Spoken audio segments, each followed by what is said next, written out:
The issue of Ukraine's membership in NATO is again on the agenda of the international community amid fears of Russian invasion of Ukraine. At the same time, residents of many European states support Ukraine's entry into the North Atlantic Alliance. In response to the question which countries should accept EU-NATO membership, citizens of such NATO countries as the USA, Canada, the United Kingdom, Germany and France ranks Ukraine first among 11 candidates. Marko Mikkelson, chairman of the Foreign Affairs Committee of the Estonian Parliament, said that 70% of Ukrainians support this membership. More than 70% of Ukrainians support their country's membership in the EU, and more than 60% support NATO membership. This is because of the ongoing Russian aggression. Patriotic feelings are high among Ukrainians. Russia has demanded NATO pull back troops and weapons from Eastern Europe and bar Ukraine's membership. Russia has forced the US-led defense alliance and the 57 members of Organization for Security and Cooperation in Europe to negotiate over regional security and ask NATO to clarify whether it intends to implement key security commitments. Today, through the Foreign Ministry, we are sending an official request to our colleagues in the Alliance and the OSCE, urging them to explain how they intend to implement their commitment not to strengthen their security at the expense of the security of others.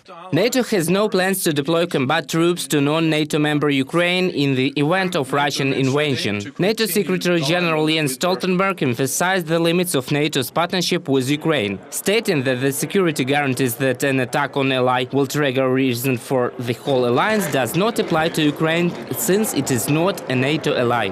We have no plans to deploy NATO combat troops to Ukraine. NATO allies have trainers there. We help them from NATO with building capacity, modernizing their defenses, including their cyber defenses. NATO allies also provide equipment, defensive weapons, like the UK has now provided, for instance, anti-tank weapons. So we do a lot of stuff to help Ukraine strengthen its capability to defend itself.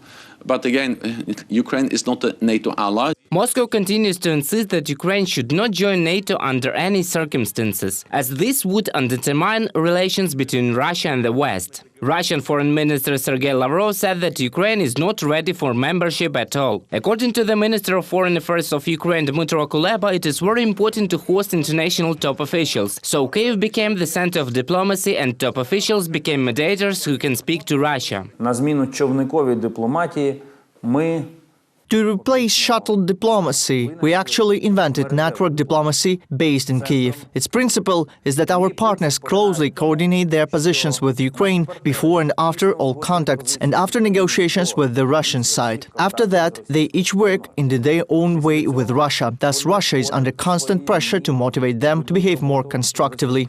To speak with those like Putin is not a mistake, says Ben Wallace. British Defense Secretary hoped that British Prime Minister Boris Johnson will speak with the Russian president. Johnson's visit to Ukraine is expected this week. Roman Smoler, UATV News.